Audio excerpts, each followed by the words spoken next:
Bismillahirrahmanirrahim. Alhamdulillah. Salatu wassalamu ala Rasulullah. Hai Raja Petra Kamarudin. Apa khabar?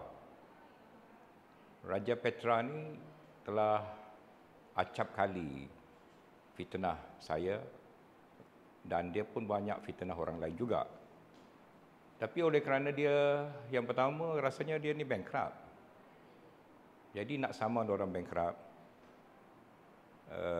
dari segi undang-undang macam sia-sia lah. Kemudian kita nak jawab, Raja Petra ni dia dah lari pergi ke UK. Dia tak ada dalam Malaysia, dah lama dia lari. Ya. Semua orang tahu sebab apa dia lari. Kerana banyak sangat saman-saman fitnah menunggu dia. Oleh kerana tu dia lari duduk di UK. Kita nak saman satu isu perundangan nak bawa dia ke Mahkamah Malaysia. Dan Raja Petra ni bolehlah dengan itu kita katakan Raja Fitnah Malaysia. Ya. Dialah yang paling pakar memfitnah orang-orang yang diupah untuk dibunuh karier politik. Dan tiba-tiba saya naik nama balik dalam TikTok Raja Petra, Raja Fitnah ini, menunjukkan mungkin selepas pengumuman saya jadi calon Pakatan Harapan di Pasir Mas, sedikit sebanyak saya ada nilai tambah. Jadi Raja Petra tak senang, maka dia attack saya. Ada 2-3 isu yang dia serang saya.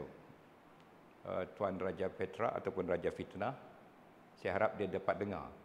Saya sebenarnya tak nak ambil bahagian menjawab kerana bila ada orang lain menyebarkan di Malaysia dan orang ni tak ada latar belakang bankrupt, saya boleh saman.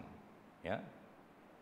Macam saya dah pernah saman seorang pemimpin PAS bekas pegawai kanan PKINK kerana dia kata saya terima duit daripada toke judi. Isu samalah. Ya. Saya dapat duit daripada toke judi. Dan toke judi itu adalah genting. Satu orang dia telah masuk perangkap saya. Dia postkan benda ni dekat pilihan raya 2018. 2013 ke 18 saya lupa ya. Dan saya dah saman orang ni. Saya tak payah saman Raja Petra. Saya kena saman orang yang ada standing local standby yang saya boleh menang. Dan alhamdulillah Mahkamah Tinggi dah beri kemenangan pada saya. Ya.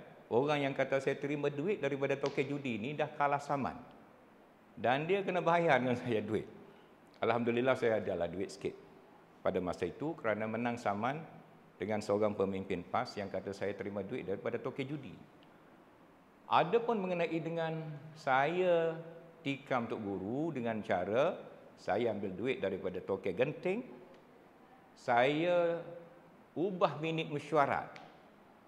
Ya, kononnya dengan cara itu Esko tak lulus permohonan pemimpin DAP, dapat kawasan balak di bawah Yayasan Islam Kelantan. Saya nak beri juga pada toke pada DAP ni, saya ubah minit mesyuarat Esko. Besar tu. Ya, ubah minit mesyuarat Esko ni besar. Ini kes jenayah yang teruk, yang besar. Kalau betul Husam Musa yang begitu dibenci oleh Raja Fitnah Petra Kamarudin dan bagi pihak orang yang upah Raja Petra ini, saya cadang senang saja. Buat laporan polis hari ini juga.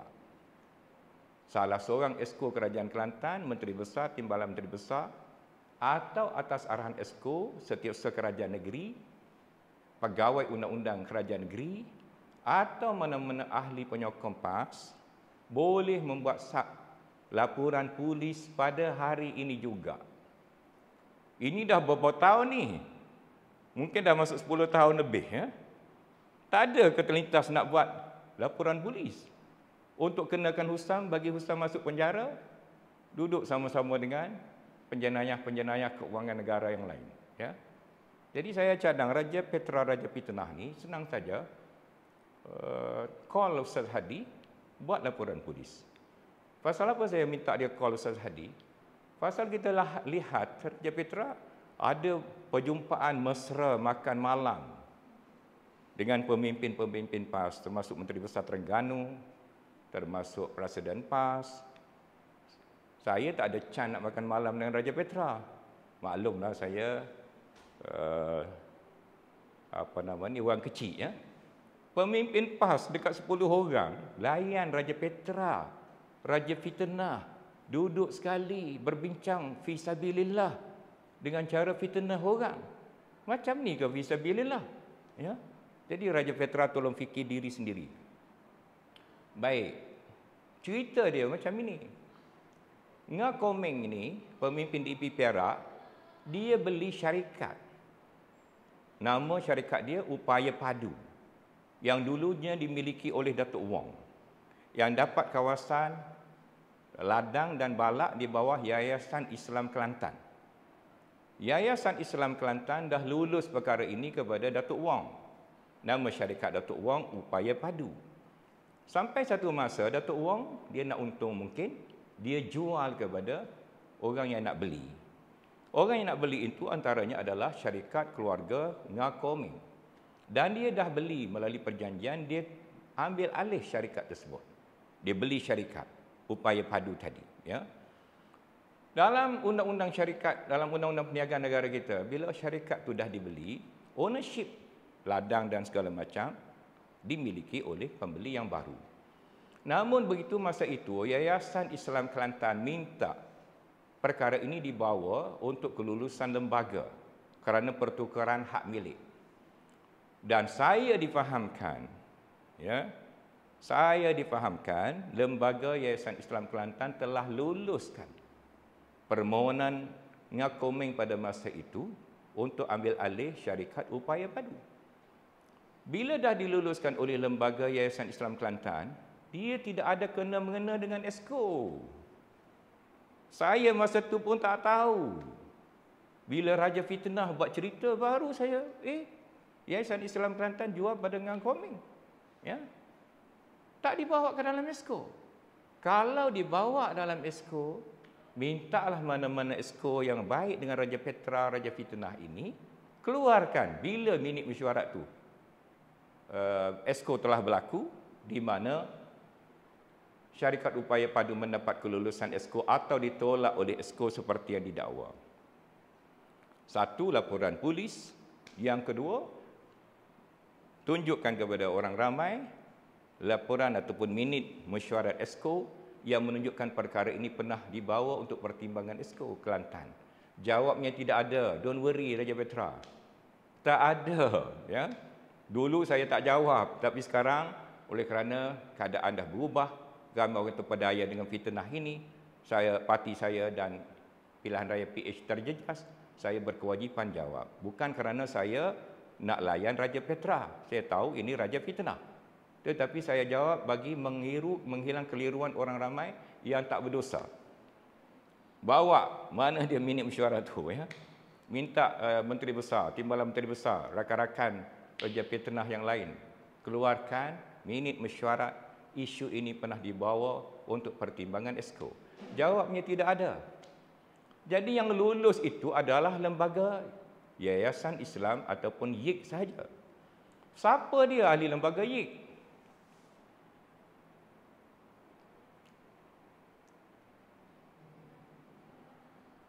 Raja Petra jangan menung panjang. You are smart guy. Awak bukan bodoh, awak ada otak. Awak intelligence guy. Who? Siapa? Tolong jawab saya. Come on. Please tell me. Siapa lembaga YIK itu? Tell me. Lembaga YIK itu adalah Datuk Mak Yaakob, Menteri Besar sekarang, masa itu Timbalan Menteri Besar. Datuk Muhammad Amar, sekarang Timbalan Menteri Besar, dulu adalah Esko. Husam Musa ada tak dalam tu? Ada tak? Ada tak? Ya? Kita santai-santai je Raja Petra. Nama Husam Musa, don't worry, tak ada dalam tu. Case closed. Ya. Jadi, isu ini adalah bagaimana YIK boleh lulus konsensi balak kepada Datuk Wong melalui upaya padu 10,000 ekar. Kenapa tak bangkitkan? Siapa yang meluluskan? Siapa yang dapat kelulusan itu? Yayasan Islam Kelantan. Kenapa lulus kepada Datuk Wong? Ya. Dan kemudian bila Nga Komeng ambil alih, kenapa luluskan kepada peralihan itu kepada Nga Komeng dalam JIK, dan tiba-tiba getah itu saya kena pegang. Isi nangka Raja Petra dah rakan-rakan makan. Not fair lah. Ya. Balik kepada judi. Can you show me berapa persen saya ambil daripada token judi? Siapa nama token judi itu? Kam? Masuk akal ke?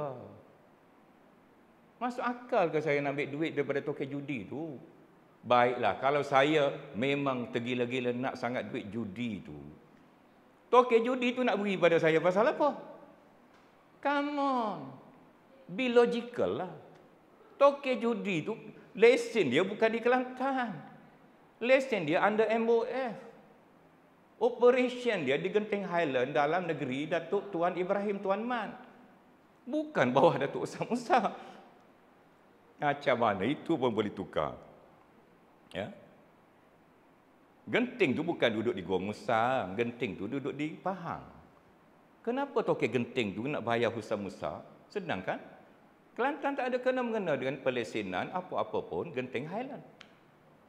Pelesenan Genting Highland dan operasinya adalah bawah MOF dan di Pahang. Kenapa token judi itu gila nak bagi saya duit? Ya? Lepas tu ada contoh ke? Ada bukti ke? 20 sen ke? 1 juta ke? Come on. Kalau saja nak cakap macam tu, saya pun boleh cakap Raja Petra ambil upah daripada orang tua orang ni. Kalau tidak, macam mana you duduk UK? Macam mana nak belanja? You bukan orang miskin kat UK. Hai. Ada juga orang macam ni. Ya. Baik.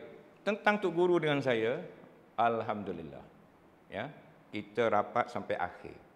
Dan tak ada orang boleh pisahkan saya dengan Tok Guru Nik Aziz. Hatta anak-anak dan keluarganya cuba pisahkan, alhamdulillah sampai Tok Guru mati, we are so close.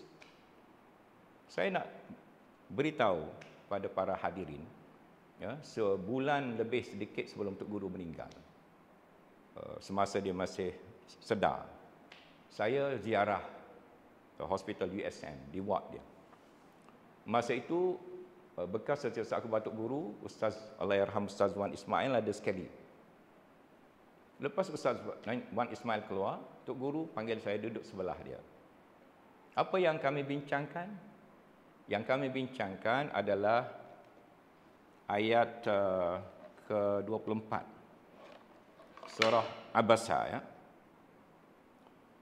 Auzubillahi minasyaitonirrajim. Falyanzuril insanu ila ta'amih. Dan hendaklah manusia itu memerhatikan apa yang ia makan, ya. Falyanzuril insanu ila ta'amihi. Ayat 24 surah Abasa. Ya. Saya sebut ayat ini dan dia Tok Guru dengan penuh semangat mengupas ayat ini dengan panjang lebar kepada saya. Ya. Inilah diskusi Al-Quran yang terakhir saya dengan Tok Guru Nik Aziz sebulan sebelum dia meninggal. 2 hari sebelum dia meninggal, dia telah diberi suntikan untuk ditidurkan, ya, di HUSM. Ditidurkan, dia dah disuntik ubat tidur. Salah seorang anak perempuan Tok Guru ada di bilik Tok Guru pada masa itu. Saya bawa satu orang ulama daripada Pakistan yang nak ziarah Tok Guru, Maulana Zuhair dan Maulana Zubair, 2 beradik. Ya. Bila saya masuk, buka pintu, beri salam, Assalamualaikum. Ini cerita saya dengan Tok Guru yang ramai orang tak tahu. Tok Guru buka mata, bercakap bahasa Urdu dengan tetamu dari Pakistan. Dan senyum dengan saya dan saya sebut pada Tok Guru, insya-Allah Tok Guru selamat. Insya-Allah kita dua akan jumpa lagi di hari akhirat. Insya-Allah saya nak tumpang Tok Guru masuk syurga. Alhamdulillah. Lepas tu kami keluar, Tok Guru, saya difahamkan dia rehat tidur balik. Dan esoknya pada malam Jumaat Tok Guru meninggal. Alhamdulillah, saya dapat privilege itu, wahai Raja Petra, yang anda tidak dapat.